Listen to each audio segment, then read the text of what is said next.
Hello. Who's here?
That's yours, Colonel. Thank you. Mr. Fisher, another whiskey. Thank you. You can get me one, Kathleen. Then come and sit by me to change my luck. Oh, stop talking. I'm trying to play this hand. The sort of hands you hold play themselves. Eh, Colonel Henslow? Ronnie holds the most amazing cards. The rest are mine. I suppose because I'm your brother, Kathleen, I can't have a drink. That's right. 4 spades. Yes, that was a bad effort on my part. I'm afraid it's Dr. Watson is here, miss. He says he won't disturb the bridge. Thank you, Marston. Tell him I'll be with him in a moment. Thank you. Well, the king is here. Put him to me. Yes, dummy, of course, you had the opportunity of coming into that. Well, now, what about Olive? 4 in one hand and 1 in the dummy, that's 81. Excuse me, sir. This was on the floor. Thanks.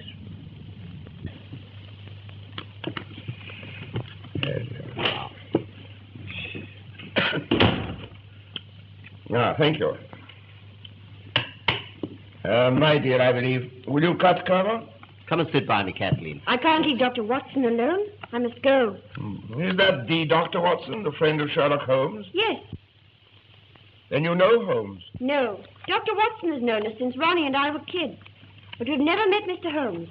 He's always too busy. I see. I've got 2 aces of spades. But we've used this pack before. Oh, I know. Marston found one on the floor. Yes, but how could... Yes, but... And it must have dropped off here.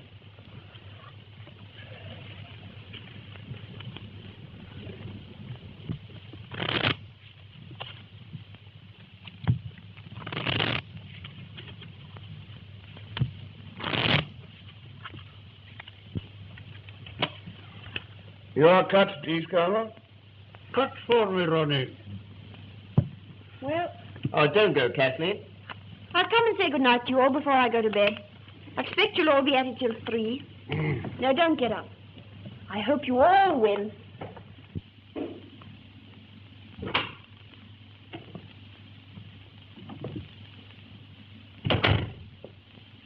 My dear, how kind of you to come. A summons from you comes before even a summons from Sherlock Holmes. It's sweet of you to say so, anyhow. Take off your coat and let me give you a drink. No, thanks. I can't stay. I came for a moment because you sent for me. Well, let's sit down for a minute.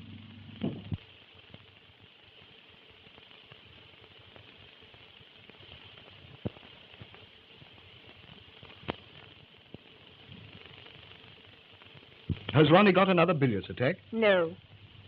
It's nothing, really. I'm a bit worried. Kathleen, dear, won't you confide in me? It's about Ronnie. This gambling. You know, 6 months ago we hadn't a shilling. You mean when your trustee absconded and shot himself? Yes. We were going to leave here. Ronnie was going to give up the diplomatic service. And then he began to play bridge for high stakes. But I always understood he was an exceedingly fine player. He is. But you can't always win. What do you mean? Always. Sometimes it's £20, sometimes 500. But he never loses. It looks as if... Oh, I can't say it. It's impossible. Ronnie isn't capable of such a thing. But I would like to be sure. How can one make sure? Well, I really don't know. I'll ask Holmes. Oh, no. He might arrest Ronnie. Oh, of course he wouldn't. But he might frighten him into giving up cards. I never thought of that. Yes. Do ask him to do something. I'll come round and see him in the morning, may I? Well, I don't know. Yes, I may. You'll make him see me, won't you? He thinks an awful lot of you. Well, I don't think I need waste time. It's a grand slam. I make 7 spades, 3 diamonds, 2 hearts, and the ace of clubs. That's right. Another big rubber. Well, that just about cleans me up.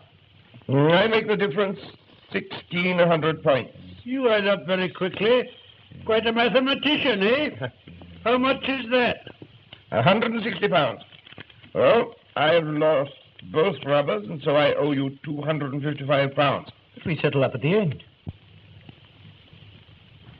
This is the end.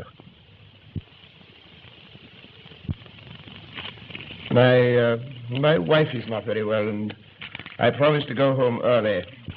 Well, if you must, you must. I'm sorry to spoil your evening, but perhaps you can get Miss Adair to make up a for. Kathleen plays a game that resembles hockey more than bridge. Still, if you're determined, we'll see you Monday. I'm afraid I shan't be able. I have to go out of town on important business, and I don't know when I shall be back. Then it's no use trying to fix another evening. I'm afraid not. Let me know when you're back. Good night. And thanks very much. I didn't know Sir Timothy played bridge. Sir Timothy? Yes. Timothy Frobisher. He's the 4th. You know, one can't work long with Sherlock Holmes without picking up some of his tricks of observation and deduction. What makes you think he's here? His initials. T.F. Timothy Frobisher. Elementary, my dear Kathleen. Elementary. And then there are further indications. The owner of this hat is immensely tall. You see, he's bruised the top edge here, probably going through a door. Excuse me, may I have my hat? Yours? Certainly. My initials are inside. T.F. Thomas Fisher. Oh, I beg your pardon. You're not going? Yes, my wife is not very well, and I promised to get home early. Oh, I am sorry. I think I'll go too.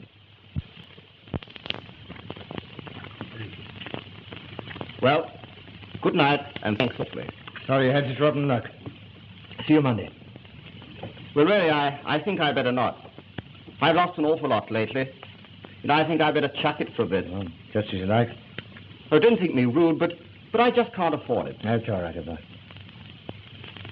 Good night, Colonel. Good night.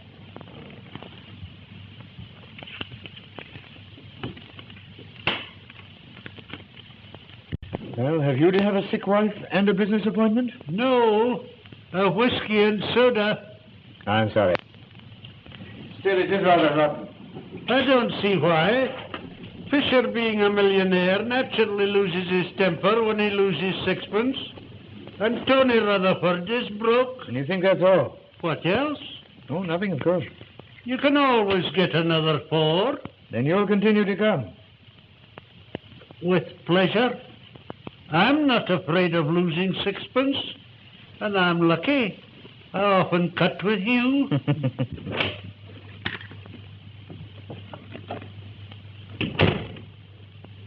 What's the matter with you all, stopping so early? Well, Fisher had to go. And for once in my life, I'm going to have an early night. Then I'll see you out. Good night, Ronnie. Good night, Colonel.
Ronnie, you've got to tell me the truth.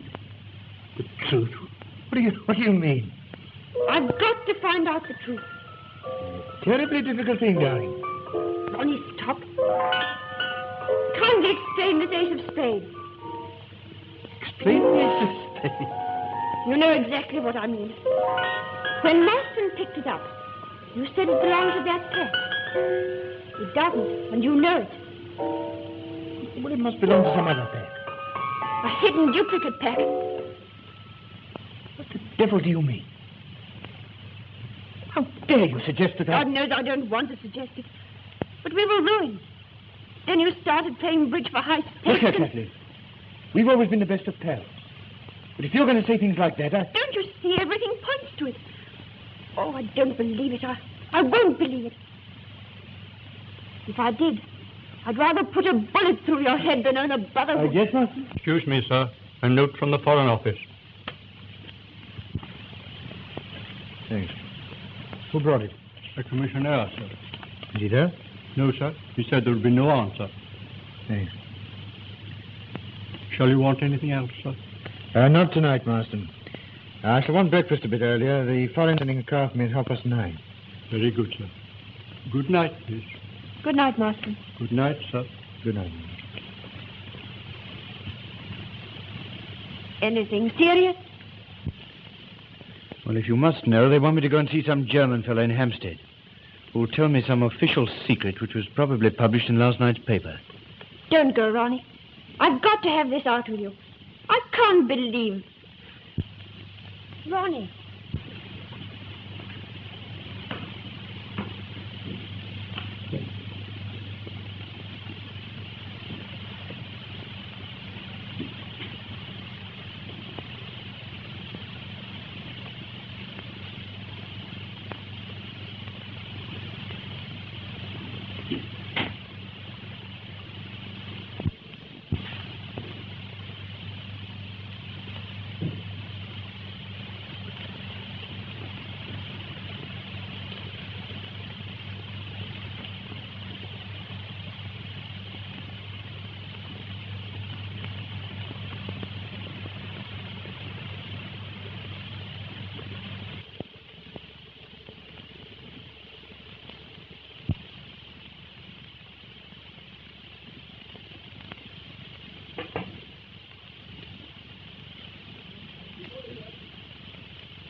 What shall I do with Mr. Holmes's breakfast? Isn't he up yet? I ain't no sign of him. Hasn't even took in his shaving water. I do wish he'd be a bit more regular in his habits. Meals at all times of the day does turn a house upside down. But you know, Mrs. Hudson, you always insist on keeping his meals for him. He never asks. Yes, but the poor man must eat sometimes. If I didn't see that he had a bite now and again, it'd have been in his grave years ago. I should go and bang on his door. Yes, sir. But sometimes when he's thinking out his problems, he's that cross when he's disturbed. He won't be this morning. He's rather good-tempered. And he doesn't want any breakfast.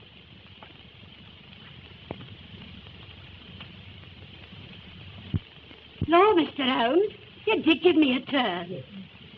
Well, one good turn deserves another. What can I do for you? Some breakfast, sir. Oh, I've already breakfasted with the manager of the London and Commercial Bank. Oh, so they've sent for you for this? Are you sure I can't tempt you to a nice bit of addict? My dear Mrs. Hudson, you've always been a temptation to me. But addict, after a good breakfast, is not. No, you do carry on. It's a good job I don't take you serious. Oh, I'm perfectly serious. Jokes are not my strong point. Ask the doctor. I never see any of his. No. You know, I've been wondering, my dear Watson, why you don't get the batteries of your car recharged. What do you mean? Well, you had great difficulty in getting your car to start last night. The batteries are run down. They are, but how did you know? You've a blister at the base of your fingers on the right hand. As you've not been sculling on the serpentine this morning, I deduced that you've been cranking your car. That's rather wonderful. Well, that's elementary, my dear Watson. Elementary. Let me give you a hand. Thank you, sir. Can you lift that? Yes. And the cloth on the top, that's Yes, good. please, There you sir. are. Thank you. You sure there's nothing else I can do for you? No, nothing, thank you. Oh, wait a minute. Let me give you a hand.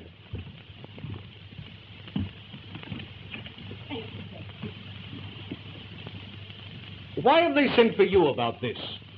It's perfectly simple. A man tries to burgle a bank, is disturbed, kills the watchman, and runs away. I find it very interesting.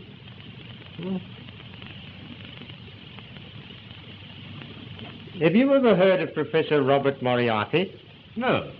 What's he got to do with it? Oh, he's to do with half the crimes the world over. He started as a mathematical professor, but ugly rumors gathered round him, and he resigned. Well, after that, he vanished for 10 years or so. I fancy he went abroad. Then he returned to England, and things began to happen. What thing? For a long time, I've been conscious of some power, a deep organization which stands in the way of the law. Once he made a slip, and I was able to deduce that behind that power was Moriarty. But he recovered himself, and I could prove nothing. He has hundreds of agents, none of whom have ever seen him. Sometimes an agent is caught. But the man who plans most of the crimes that are committed is never caught, never even suspected. He knows that I know of his activities. He also knows that up to now, I've been unable to reach him. And you think he's connected with this bank murder? I think it highly probable. Yes? Yes, come in. Inspector Lestrade to see you, Oh, sir. Lestrade. Anything fresh? No, Mr. Holmes? Sit down, Lestrade. Thank you. I just came in to get that piece of brown paper. Oh, yes, this little piece. You mean, I should like to keep it a little longer, if I may. I haven't yet decided what the rest of the label is. Well, I don't see how you ever can. It's just an ordinary shopkeeper's label. There's not enough of it to tell us anything. Well, I disagree, my dear Lestrade. But then, you and I so often disagree. Oh, come, Mr. Holmes. I've a great respect for your theories. It's only when you begin about this Professor Moriarty. Yeah, you don't believe in him. I ask you, is it possible for a man to plan half the crime in this country without the Yard knowing who he is, where he lives, or anything about him? It does seem rather strange. I mean, the man can't live nowhere, never be seen by anyone. Of course. Well, lots of people know him, but they don't know that he's Moriarty. You yourself may know him. Jokes are not your strong point, Holmes. No, I'm perfectly serious. He has 100 disguises and 100 aliases. And I'm pretty certain he had a hand in this bank robbery. But it wasn't a robbery. The thief got nothing. He broke into the bank and... Have you ever tried to break into a bank, Lestrade? Me? No, I thought not. But do you seriously think it's possible for one man to break into a bank without using anything short of dynamite? There were no signs of a forced entry. Which might point to the fact of his having an accomplice. Or even two. He got inside. Which doesn't necessarily mean you're Professor. The man was interrupted by the watchman, killed him, got frightened and bolted. And yet, inside the safe, we found this piece of brown paper. 3 people swear it was not there when the safe was shut last night. Then he was inside when he was disturbed. Or before he went inside. He had this paper wrapped round something. You'll observe that this end here is slightly torn and there is a blood stain on it. I therefore deduce that the struggle with the watchman took place first, and he then took his parcel into the safe. Oh, it won't work, Mr. Holmes. It won't work. There was £70,000 of note in the vault. Not one of them is missing. How true. How true. But if you remember, a fortnight ago, an almost similar thing occurred in Berlin. In Berlin? Yes. You should read your Berliner Tageblatt, my dear Lestrade. The strong room of the Reichsbank was entered. The watchman was laid out, happily not killed, and nothing was removed. Very strange, Mr. Holmes. Very strange indeed. It looks almost as if there was a connection. I should like time to think it out a bit. When can I have that piece of brown paper? I'll let you have it this evening. In the meantime, would you be good enough to warn all foreign customs officials to be on the lookout for a very large quantity of English banknotes which will be smuggled through in ordinary luggage? What do you think? I think it would be a wise precaution. Very good, Mr. Holmes. I'll get back to the yard now and put the matter in hand. Good morning, gentlemen.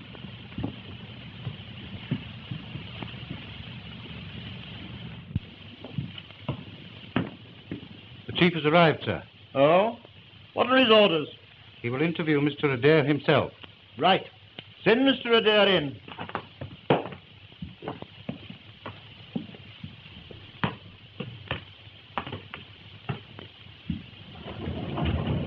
What the devil's the meaning of this?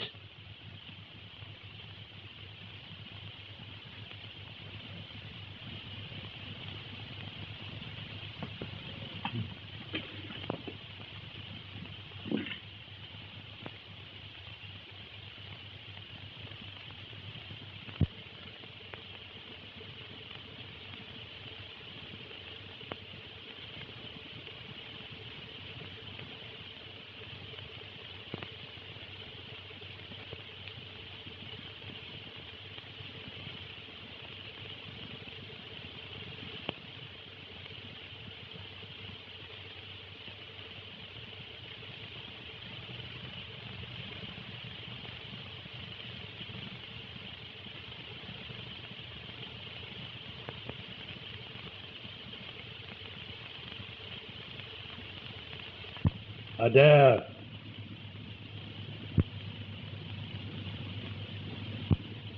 Adair. My God, am I drunk or what? I hope not at 10 o'clock in the morning. What's all this about? I was seized in a car, blindfolded, and driven half round London. I apologize for that. It was just a slight precaution. And you must forgive me concealing my identity behind the sleeping cardinal. Please sit down.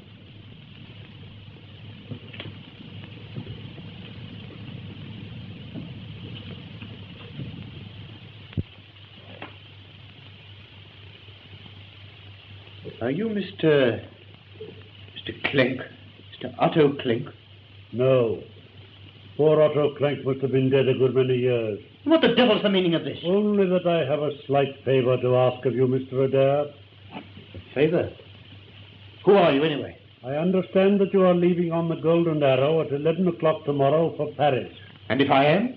You are going on Foreign Office business, and you will have a laissez-passer, which means that your luggage will not be examined by the customs. I want you to take a suitcase to Paris for me. I'll do nothing of the kind. Why should I? Because you can't help yourself. Don't be ridiculous. Sit down, Adair. You go to hell. Sit down. You have been cheating at cards. What? I repeat, you have been cheating at cards. Oh. I should have warned you that this picture is painted on steel. Sit down. All your life you have been interested in sleight of hand. Your trick of palming a whole pack of cards has been very useful to you since your trustee absconded and left you and your sister penniless. It's a lie. You have taken to playing bridge for very high stakes. When you deal, you simply change the pack after it has been cut to you. You have a carefully prepared pack in the palm of your hand. You do the same when you cut a pack to your opponent. Now, this procedure, if publicly known, is not likely to lead to an advancement either social or diplomatic. In fact, it means the end of you. Who's been telling you this ridiculous story? Last night you made a slip. You dropped the ace of spades. Now I think I can count on your doing me this very slight service. Go on. A suitcase bearing your initials will be delivered at your flat at 9:30 this evening. You will pass it through the customs with your other luggage. I understand you have engaged a room at the Bristol in Paris. You will take your luggage there, and by 10 o'clock tomorrow night, the suitcase will have vanished from your room. You will make no comment. What's in this precious suitcase? That does not concern you. Yes, but it might be anything. Stolen jewels, bombs, heaven knows what. No, I'll be damned if I'll be made use of in this way. I feel sure that you will change your mind. In the event of your not doing so, you will find the only alternative in the box on the table. What do you mean?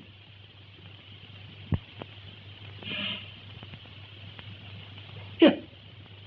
Come back, whoever you are. What do you mean?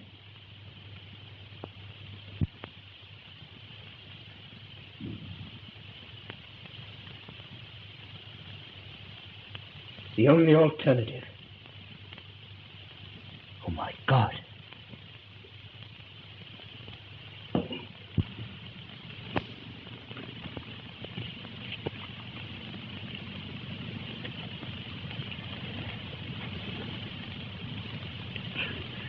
What are you trying to do? I'm trying to see how many Bank of England notes will go into a parcel of this size. You see, my dear Watson, that this note should fit into these creases. There you are, as I thought exactly. Yes. Were you busy this morning, Watson? No, I kept the morning free. I rather hoped you'd seen Kathleen Adair. She's due here now. I sent her a note on the way home from the bank. Oh, that's very kind of you. Then you will have a talk to Ronnie. No, I want to talk about him. He's in the diplomatic service, isn't he? Yes. And what's that got to do with it? What's what got to do with what, Watson? Come in. Mr. Adair to see you, sir. How wonderful of you to have managed it. It's terribly kind of you to see me. Not at all. Won't you sit down?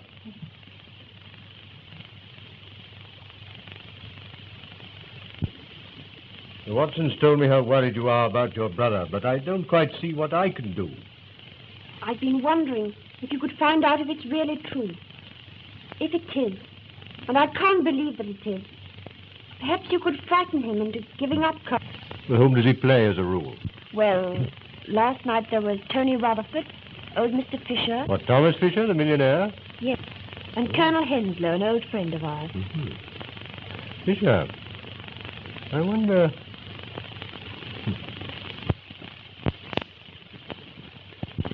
Forgive me, Miss Adair, but does your brother travel at all on official business? Quite a lot. In fact, he's off to Paris tomorrow. Ah, I thought so. How long has he known that he would be going tomorrow? 3 or 4 days, I think. Where is your brother at the moment? I don't know. At the Foreign Office by now, I should think. He went out early this morning. They sent a car for him. Oh, do you happen to know where he had to go? I think he said Hampstead. I know it wasn't far. He should be back at the office by now. Yes. Yes. They think a great deal of your brother at the Foreign Office. They used to. But lately he's been playing so much bridge. I'm afraid he's been neglecting his work. Yes, that's a pity. Yes. I wonder if you'd be good enough to ask your brother to come and see me this afternoon. Of course. I'll go round to the Foreign Office now. Oh. I might just catch him. Why not telephone? He hates being rung up there, and I couldn't explain on the telephone. What shall I do if I miss him? Well, when will you be seeing him? Tonight. He's dining out, and he's bound to come in to dress. Very well. In that case, would you be good enough to ask him to come and see me in the morning before he starts? That's awfully kind of you. Don't mention bridge to it. As a matter of fact, I shall not say a word on that subject myself, but you may rest assured that after he has seen me, he will never gamble again. I can't tell you how grateful I am. Not at all. It's I am grateful to you.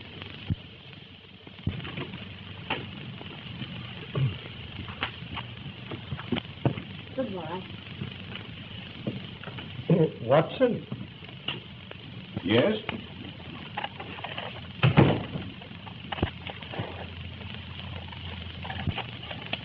What's all this mean, Holmes? Means, my dear Watson, that the Foreign Office doesn't send a car to take a very unimportant young man to Hampstead.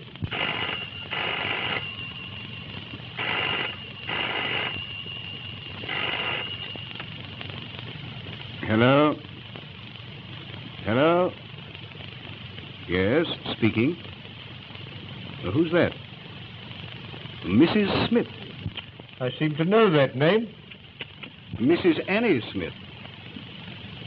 Oh, Mrs. Tallboys put you on to me.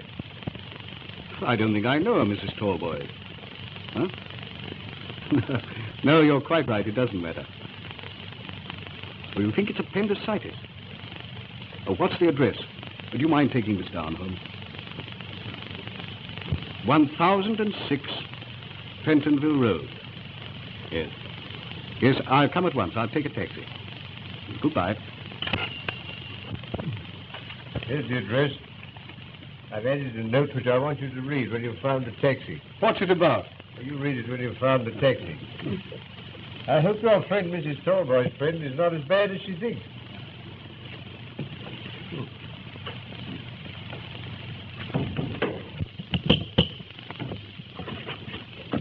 Now, what is it? Please, Mother says, can I have Paul's pajamas? They've blown us our line into your backyard. You've no right to hang out your washing and your whatnots in a respectable neighbourhood like this. Mother said if you started carrying on about the washing, I wasn't to stand any of your lip. Your mother said that? Yes, she did. Well, I've never heard such impudence in all my born days. You go and I'll give your mother lip. You wait. Mother said I was to take back the pajamas and not to talk to you. She doesn't think you're respectable. What's that? She says it's disgraceful, a widow living in a house full of nothing but men. Oh, you wait a minute. I'll give her respectable. Go on up it. Go on up you go. Oh, my word, respectable.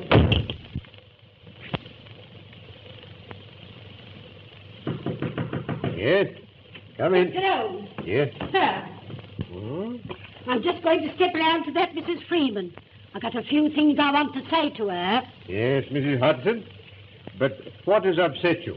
Well, she just told me. She sent her daddies round to say that I want to mean myself for saying what she did say. But I want you to know I shall be out 20 minutes. It'll take me that time to tell her what's here. Yes. Well, I wouldn't be too violent if I were you, Mrs. Hudson. Violent? Indeed, I'll set about her good and proper. Indeed, I would, if it wasn't for my chronic ulceritis.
Come in, Professor. You think you know me, Mr. Holmes? Why not? You called upon me once before. On that occasion, your face was completely covered with surgical bandages. But your arrival coincided with the same removal of Watson and Mrs. Hudson. You were a little more original in your methods last time. Today, I recognized the symptoms. I was expecting you, Moriarty. How clever of you, Holmes. Yes. Won't you take off your scarf, Professor? Yes, perhaps you're right. This room is rather draughty. Shall we sit down? I'm afraid my method of getting rid of Watson and Mrs. Hudson was a trifle crude. But I had a sudden impulse, and anyhow it served its purpose. Except that our interview will be a brief one. Watson will have read my note in the taxi, telling him to ignore the call and come back here in 5 minutes. In that case, I will be brief. On the 4th of May, 1928, you crossed my path. A dangerous thing to do, Holmes. 8 months later, to be exact, the 20th of January, 1929, you incommoded me seriously. Yes, you made a bad slip in 1929, didn't you? Nearly had you, Professor. And now I find you so constantly in my way that it would be better for me if you were removed. Perhaps what I have to say has already crossed your mind. Possibly my answer may have crossed yours. You stand fast? Absolutely. A great pity, Holmes. I have a great respect for your mentality. A great pity.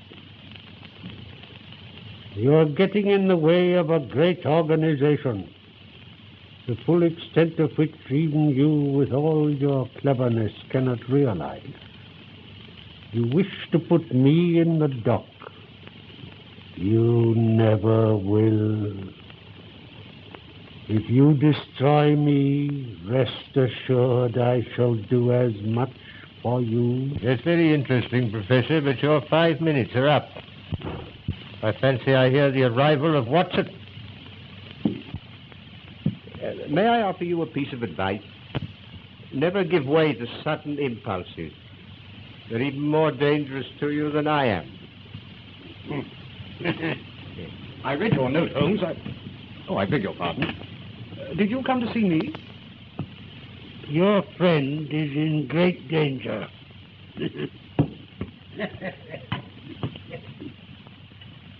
Great danger.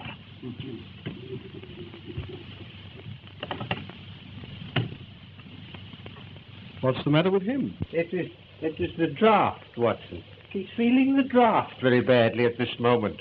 But who was it? Well, that was Mrs. Smith of 1006 Pentonville. Mrs.? Or shall we say, Professor. Oh, the mythical Moriarty. What does he look like? Well, I know no more than you do.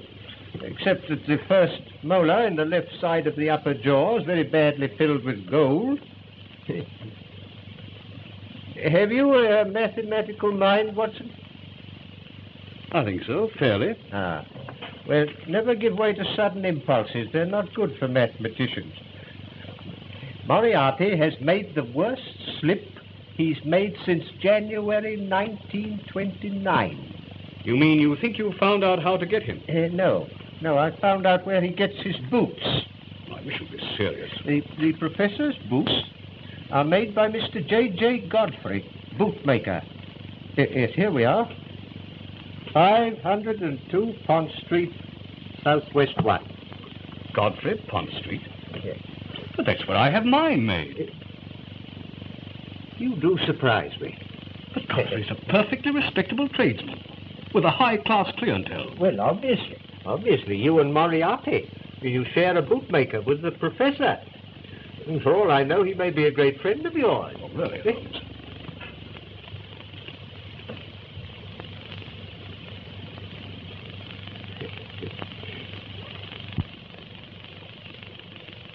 Does Mr. Godfrey make his boots on the premises?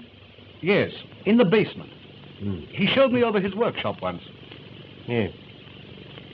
I think I'd like to see over that workshop. We'll arrange with Lestrade to call there about 8 o'clock tonight. But how can it possibly matter where Moriarty buys his boots? Only that this piece of brown paper, which was found in the strong room of the bank, bears a piece of the label of Mr. J.J. Godfrey, bootmaker. Holmes, you're marvelous. Oh, elementary, my dear Watson. Elementary.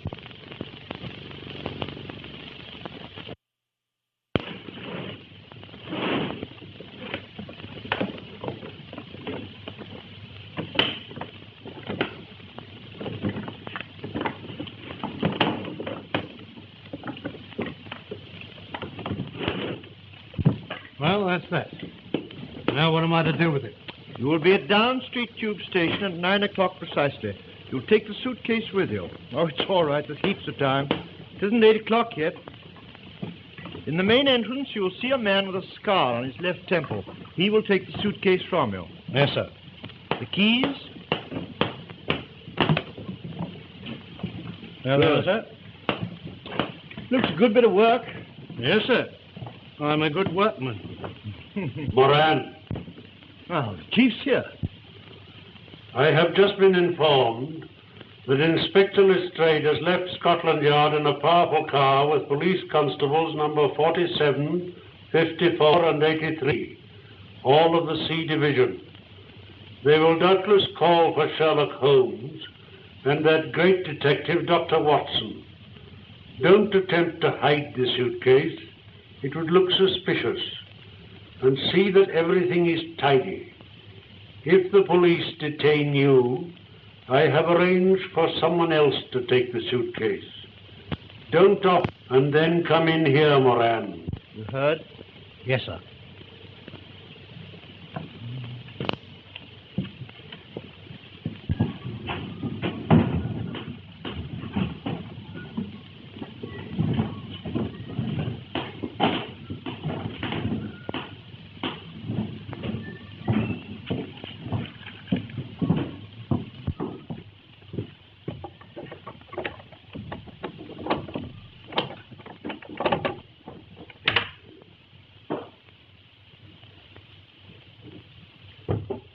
Put this right, Godfrey, will you?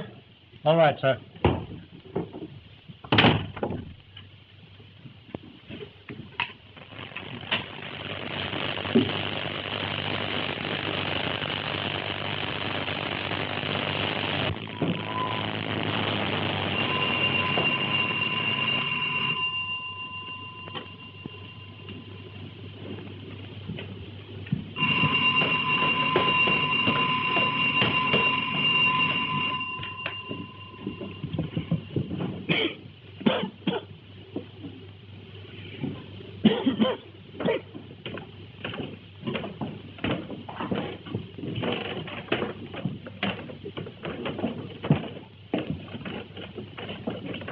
Which of you is Mr. Godfrey?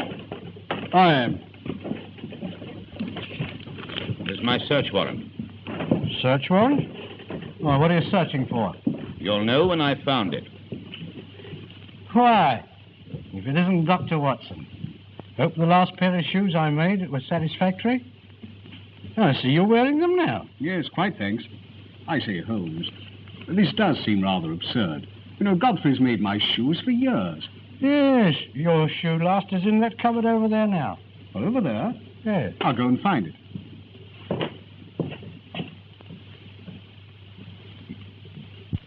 I suppose, Godfrey, you know what we've come for. I haven't the slightest idea.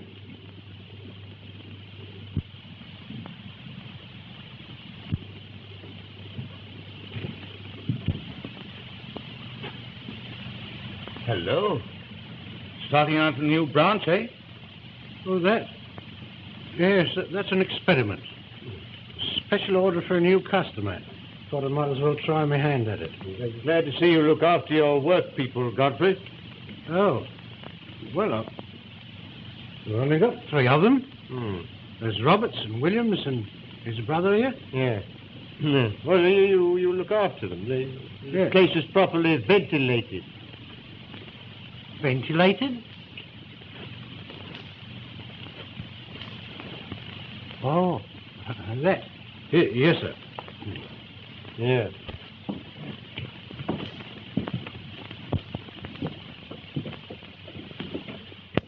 Oh, yes. A ventilator.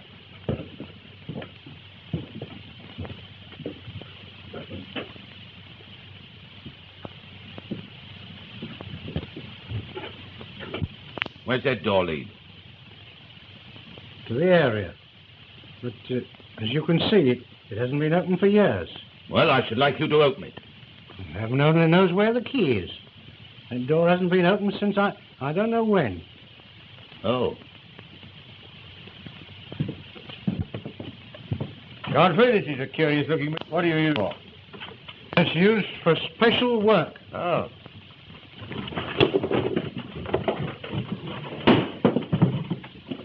So, you wanted to know what I was looking for, Godfrey. Well, you know now. I was looking for a press that made perfect Bank of England notes. Take them all away.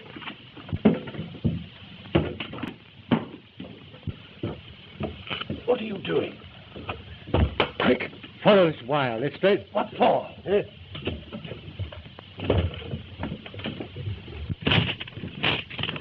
Go on, quick, Lestrade. Help me get this door down. What?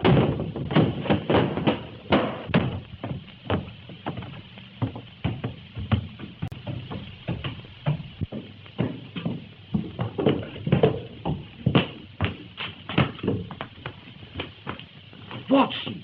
Damn.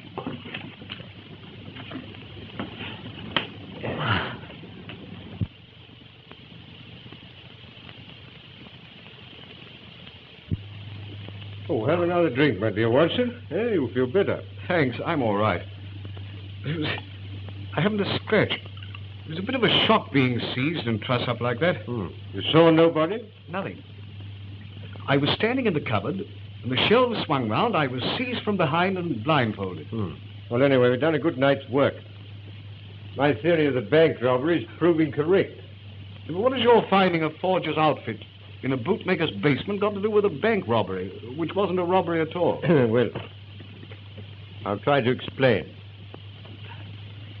Within a fortnight, the strong rooms of 2 banks are entered by unauthorized persons and nothing is removed. But in each case, something is taken into the strong room. In the case of the Reichsbank, a cardboard box. In the case of the commercial, a piece of brown paper. Well, they wanted to take the notes away in them. The brown paper had been creased and folded round something. Well?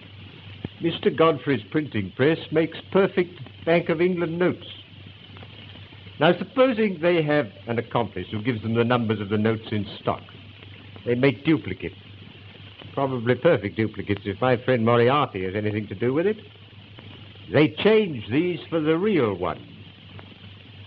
Now, the forgeries have to arrive at the bank uncreased and spotless. Hence the brown paper. The real ones can be taken away anyhow, stuffed in the pockets, anything. And the paper discarded. The robbery will not be discovered until 2 notes of the same number arrive at the Bank of England. And the longer that event is postponed, the better. So what does my learned friend do? Well, holds them up. No, my dear Watson, no. It's no use having £70,000 worth of notes if you don't use them. Well, then he must start circulating. Or send them abroad. Oh, no. Well, that sounds difficult. You see, customs officials might ask questions if they opened a trunk full of Bank of England notes. Yeah. How true, Watson, how true. Well, in any case, I don't feel I've been trussed up for nothing. It was worth it to find that printing press. The printing press, my dear Watson, was valuable to get your friend Mr. Godfrey a term of penal servitude. But the really important discovery was the suitcase. Suitcase? You probably didn't observe that on the lid were the initials R.A. I didn't, but what does that signify? Ronald Adair is leaving tomorrow morning for Paris on Foreign Office business.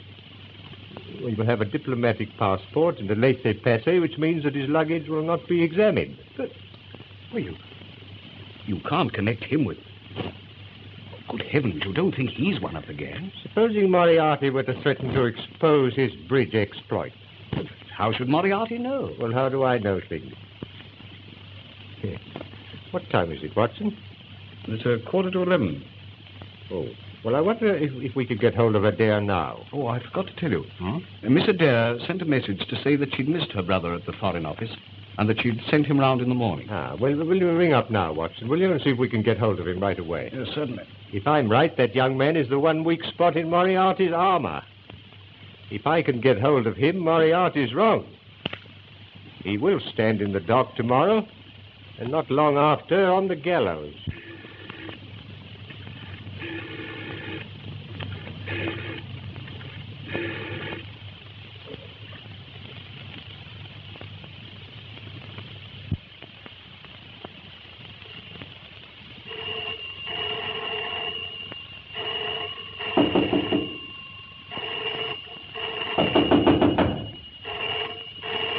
Mr. Adair!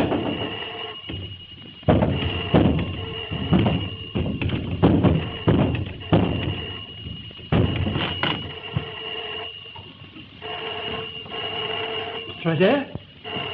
Mr. Adair!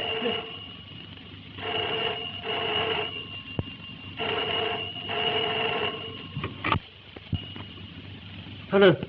Yes. Yes. You can't, sir. You can't. He's killed. Yes, I've just found him shot through the head. Is it usual for you to go to bed as early as 10 o'clock? Yes, sir. When there's no company. And you heard nothing at all? No, sir. You see, our bedrooms are all at the back of the building. Completely cut off from the rest of the flat. I see. Yes, sir. Thank you. Would you send the butler to me? Yes, sir. You can go too. But surely, Lestrade, considering what I've told you about the bridge party, it was obviously a case of suicide. Then where is the revolver? Well, he must have thrown it out of the window. Well, the bullet didn't penetrate the brain. He may have been conscious for a few seconds after the shot. And his fireplace shows that he'd been burning his correspondence. A good deal of correspondence. Then what about the letter he was writing? I can't make that out. The sleeping cardinal forced me to... I can't think what it means. Oh, Mr. Holmes. Would you care to examine the servants? The cook and the housemaid neither saw nor heard anything. No, Lestrade. No. You carry on. No, I'll just amuse myself. And we found this on the table in front of him. The sleeping cardinal. The sleeping cardinal, now. Where have I heard that name before?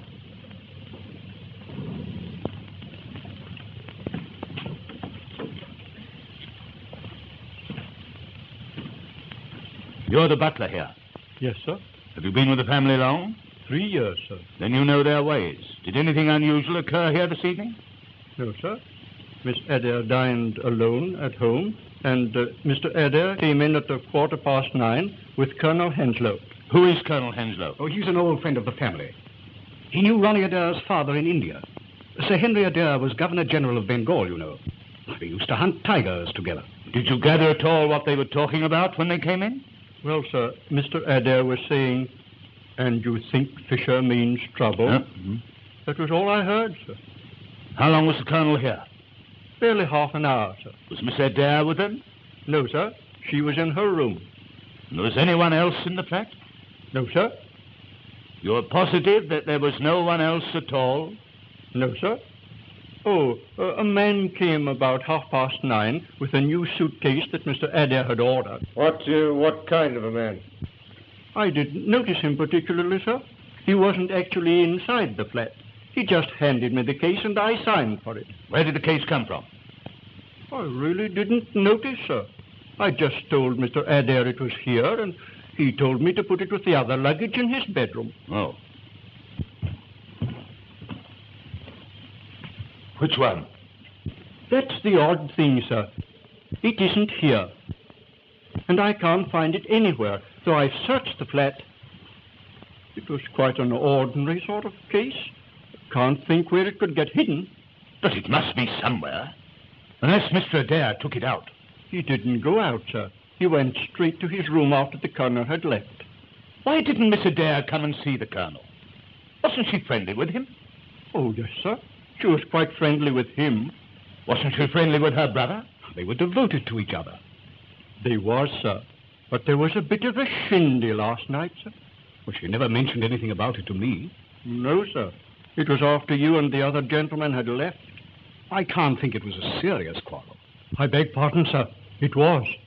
I brought in a note for Mr. Adair, and I don't think they heard me come in. What were they saying? Well, sir, Miss Adair was very excited, and she said, "I'd rather put a bullet through your head than own a brother who..." And then she saw me and stopped. Directly afterwards, Mr. Adair left the room. And tonight, how did you know he'd been killed? The phone bell was ringing in this room, which was locked, and I got no answer to my knocking. What did you do? I broke down the door.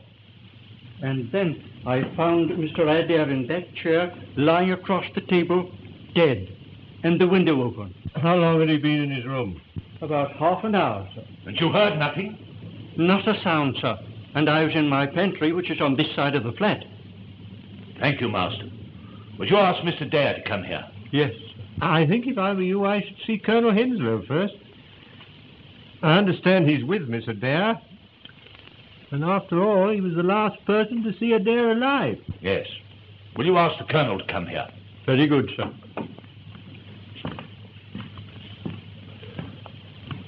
Well, that disposes of your suicide theory. What do you mean? You're not suggesting that Miss Adair... At any rate, she threatened. But the door was locked on the inside. Ah, Colonel. I don't think you know Inspector Lestrade and my friend Sherlock Holmes. Delighted to meet two such famous people. I also am delighted to meet such a distinguished big game hunter. My hunting days are over. Yes, yes. That must be a great trial to you, of all people. Was it the war? No. A tiger mauled my arm. It turned septic and had to be taken off at the shoulder. I'm lucky to be alive at all. Yes, I'm immensely ignorant about tiger hunting. Tell me, you go out on elephants with beaters, don't you?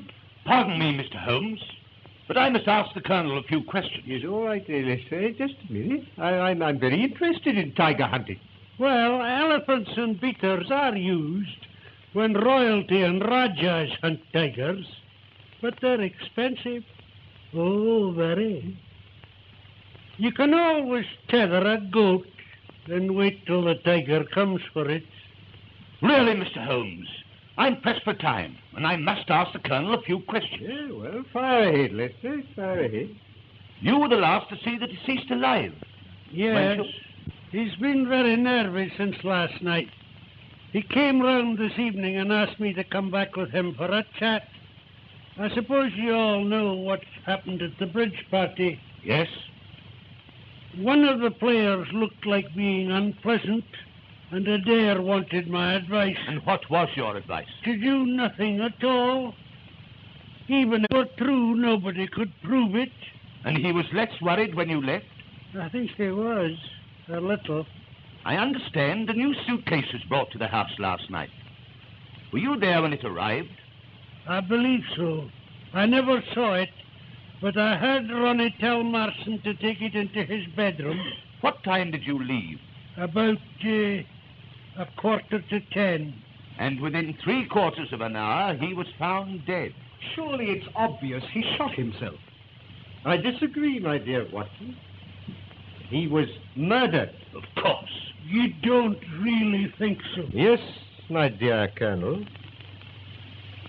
I'm certain of it. And what is more, I'm sure you'll all be glad to hear that within 24 hours, I shall not only be in a position to prove it, but I shall have the murderer under lock and key. I'm delighted to hear it. Not that it can bring the poor lad back. You know, Ronnie, with all his faults, was extraordinarily lovable. I feel rather as if I had lost a son. Thank you, Colonel Henslow. I shan't need you any more. Would you mind asking Mr. Dare to come to me a moment? Certainly. Goodbye, Mr. Holmes. Goodbye, Colonel.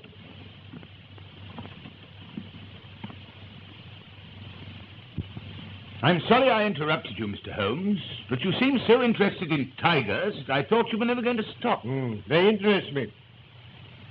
The stark ferocity, the cold cruelty. Very human beings are they like tigers, you know. Now I suppose you're back to your Moriarty theory. You're not going to try and tell me that this is his handiwork? Well, who knows? That man has become an obsession with him. He is. Miss Adair, I want to offer you my very sincere sympathy. It was a ghastly shock to me. I can imagine what it must have been to you. I won't keep you a minute, Miss Adair. Won't you sit down?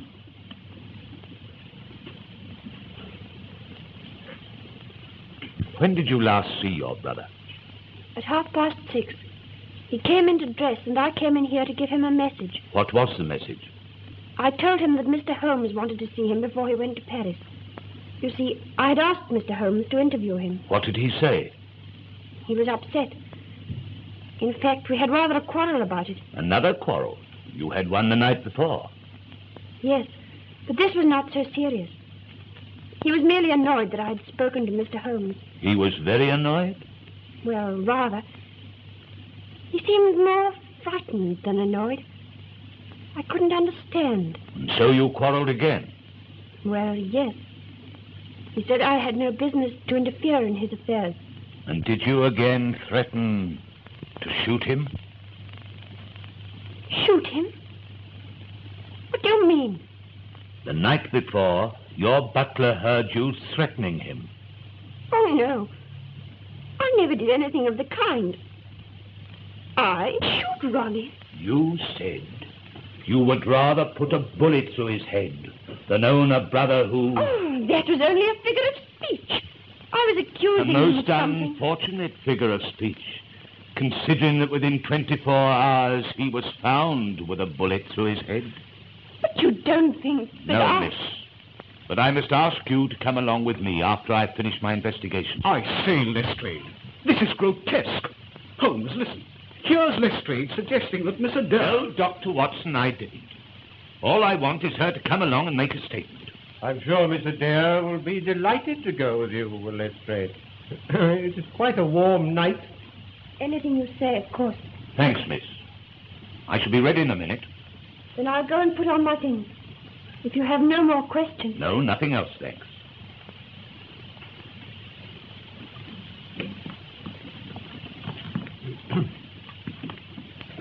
This is outrageous. Well, Mr. Holmes, what do you think? It's really remarkable how many varieties of trees there are in the London parks. Have you ever noticed what remarkably fine specimens? Really, Mr. Holmes, you're a most extraordinary man. In the middle of an investigation like this, you begin talking about trees. Holmes, you've heard Lestrade's ghastly accusation. Surely it was suicide. He burnt his correspondence. I don't think he did. These are the ashes of, I should say, at least a dozen packs of playing cards. Because he was afraid Fisher was going to expose him. My dear Watson, as I've already told you, this was murder. And it was committed from outside this room. What? Shot through the keyhole? Ronald Adair burnt those playing cards, and they caused a great deal of smoke. He opened the window and sat down to write that confession. And the moment he sat down, he was shot from outside. But how? From this height, you can hardly see the street. He would have had to have been hanging out of the window. And he wasn't. He was sitting in that chair.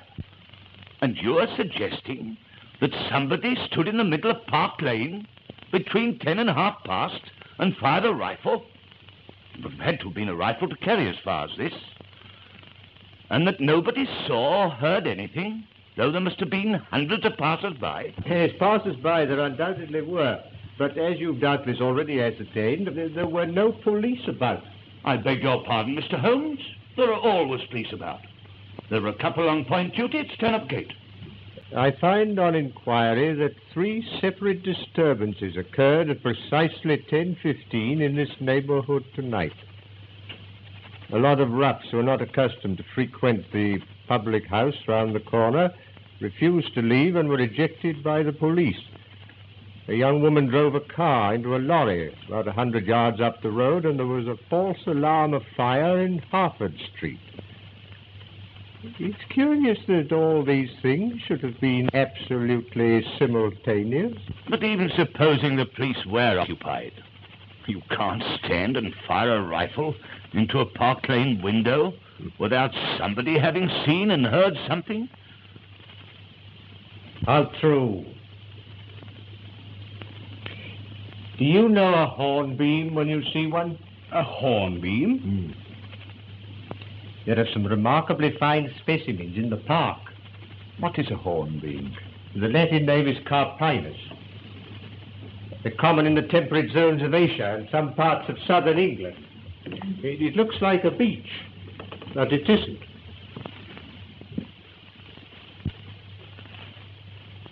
You know, Dr. Watson, in spite of the fact that I've known Holmes for some years, I sometimes wonder if he's all there.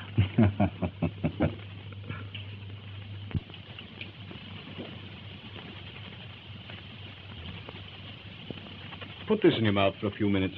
What are you for? I don't think you're at all well. Oh, nonsense, my dear Watson, nonsense. I'm in the very best of health, in spite of a couple of nasty shocks.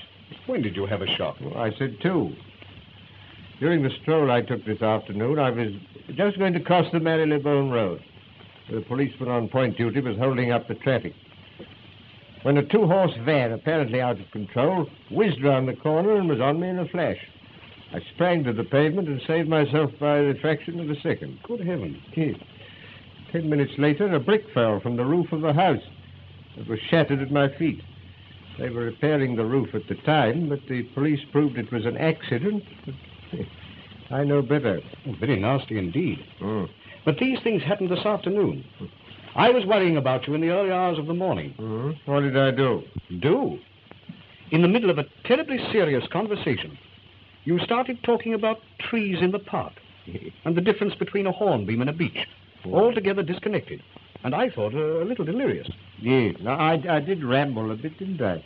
And I'm sorry you made what Lestrade called a bombastic statement, that within 24 hours, 12 of which, by the way, have already gone, you would have the murderer. It wasn't at all like you, Holmes. No, you did look as if I were very ill, didn't you? It gives Lestrade such a chance to crow. He thinks he's done a frightful lot and you nothing. He's disposed of my suicide theory and made an arrest. Who? I wonder he hasn't arrested you or Mrs. Hudson.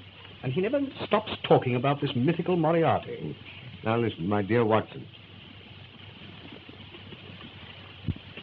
I have established to my own satisfaction that in both the Reichsbank and the commercial bank cases, forged notes were substituted for real ones. Well? I have also established to my own satisfaction, and through the missing suitcase, that Ronald Adair was to have taken those English notes to Paris, and the same brain that planned that scheme planned the removal of Ronald Adair. But why should they remove their means of getting the notes safely out of the country? Because Ronald Adair refused at the last minute. Why should he? He was still open to exposure as a cheat. That's what frightened him. Yes, but I frightened him still more. When his sister told him that I wanted to see him, he was panic-stricken, because he realized that his cheating could only result in scandal. The other meant certain jail. I see. And what did you make of that letter he was writing about the sleeping cardinal? Now, that, my dear Watson, is the most significant aspect of the case. Do you remember 8 months ago when Trimble the forger was found on the embankment dying from terrible injuries? Yes? Yes?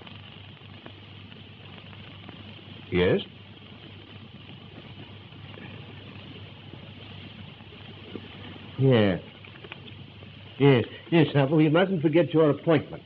Appointment? Yes, it's necessary for me to remain alone a little while. So you, my dear Watson, are going to Euston. Euston? Whatever for?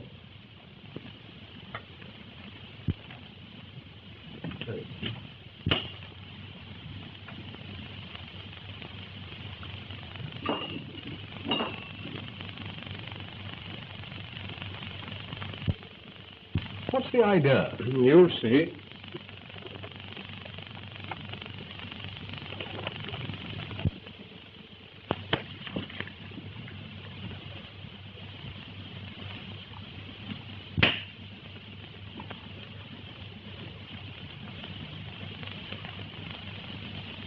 You're going to have a busy night. Now, I want you to put on your coat and hat, take a suitcase. You needn't pack anything. Get a taxi and make a great fuss about getting it.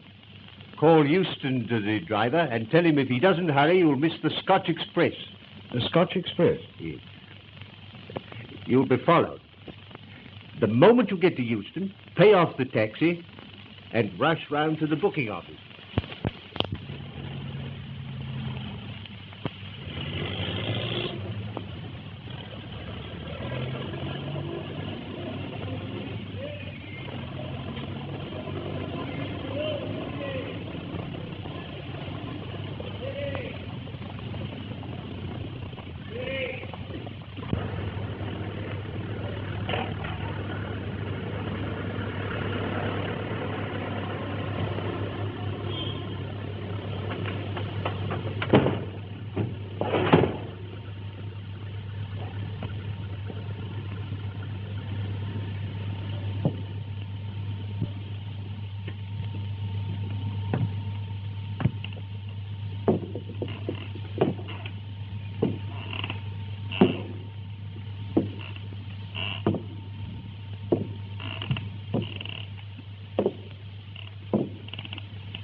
Really, Mr. Holmes, this is a bit too thick.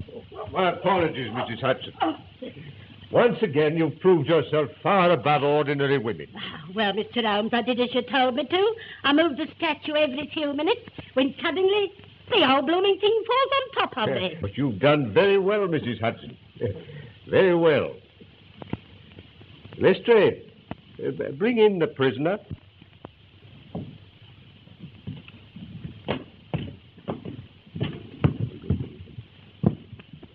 Oh, may I see that, Lestrade? Take that. That's an admirable and unique weapon. Absolutely noiseless and of tremendous power. Crikey. I knew Von Herder, the German mechanic who constructed it, to the order of Professor Moriarty. I've known of its existence for some time, but I've never handled it before. Ah, Watson, yes, I've just been murdered. Perhaps you'd like to see who my assailant is. As I thought. But Holmes, that's Colonel Henslow. And what are you charging me with? Why, for the attempted murder of Sherlock Holmes, of course. No, Lestrade. I shall not appear in this. To you, and you alone, belongs the credit for this remarkable arrest. With your usual happy mixture of cunning and audacity, you've got him. Got him? Got who? Well, the man who climbed a tree in the park last night. A hornbeam, to be correct, and shot Ronald Adair through the open window of his flat in Park Lane. Has it occurred to you, Mr. Holmes, that it must be rather difficult to climb a tree and shoot anyone when one only has one arm? Ah, yes, I'd forgotten. Your left arm must be causing you great inconvenience. Yes. Lestrade, I wonder if you'd be good enough to free it for the Colonel. Hello? What's the game? Let me introduce you to Professor Robert Moriarty, the mythical Moriarty, my obsession. I warned you when you called upon me yesterday that sudden impulses were dangerous. I observed that the first molar in your left upper jaw was very badly filled with gold. And when Colonel Henslow was feeling as if he'd lost a son, I observed the same bad workmanship in the same tooth. You clever, cunning swine. You think you've got me in your safe, but you're up against an organization, Holmes. They'll get you. They'll destroy you. I might even do it myself.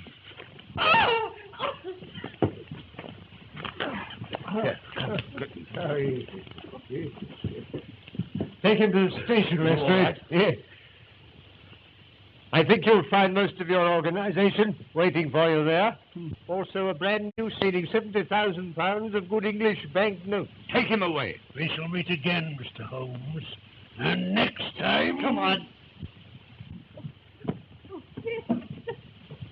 Are you all right? I am, except my feelings and my tie, which is entirely disorganized. Well, we proved our Moriarty theory all right, Mr. Holmes. It's not easy to throw dust in your eyes, my dear Lestrade. Doesn't do to trifle with Scotland Yard. Quite true, Mr. Holmes. Quite true. Well, now, Watson, what about a drink?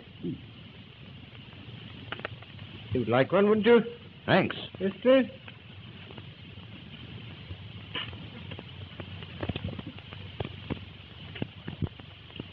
I can't think how you managed to discover these things, Holmes.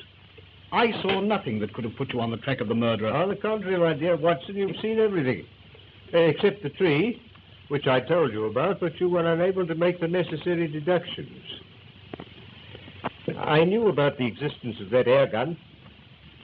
I found evidence that a tree opposite the flat had been climbed.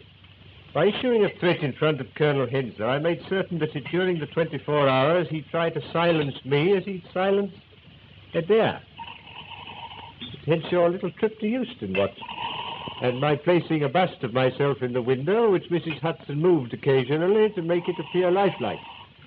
I knew that Moriarty couldn't resist such an opportunity. But what gave you the idea, Mr. Holmes? Colonel Henslow himself. Yes, in the conversation I had with him, the irrelevant one about tigers, Watson. You can always tether a goat as a bait and wait till the tiger comes. Of course. But what about the sleeping cardinal?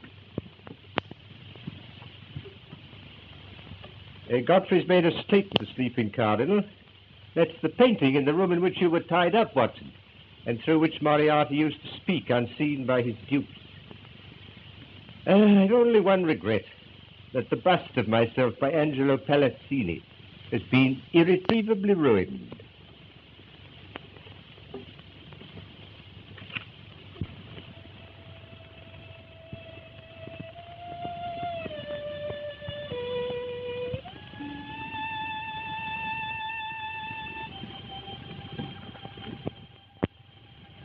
Really, Mr. Holmes,